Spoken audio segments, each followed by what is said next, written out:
Dans une récente interview accordée à Gala, Michel Jonas, mythique interprète de la boîte de jazz, est revenu sur son style de vie à ses débuts dans la musique. Autrefois, il n'hésitait pas à se faire plaisir avec ses cachets d'artiste.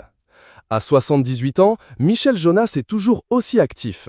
Le chanteur sillonne actuellement les routes de France dans le cadre de son Soul Tour prévu jusqu'en mars 2026. Avec plus de 50 ans de carrière derrière lui, l'interprète de joueur de blues a assuré qu'il n'a jamais été du genre à faire des grandes folies avec l'argent. Par exemple, il n'a jamais été amateur de bolides ou voitures comme a pu l'être Johnny Hallyday, ou n'a pas cumulé les maisons comme un Michel Sardou. Mais n'allez pas croire qu'il a des oursins dans les poches. Ses petits plaisirs à lui étaient plus discrets mais très chics. J'ai flambé lorsque j'ai commencé, quand je faisais les premières parties de Stone et Chardon ou de Mireille Mathieu.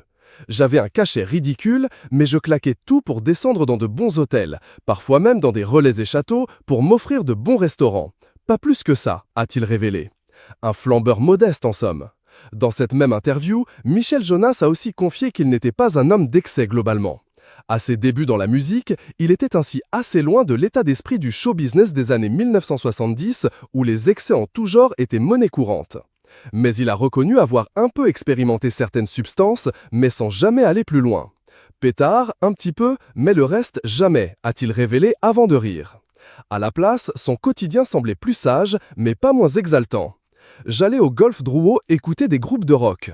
Je me souviens d'ailleurs y avoir croisé Johnny. Il ne chantait pas encore, mais quand il arrivait, on voyait que lui, s'est-il remémoré avec nostalgie.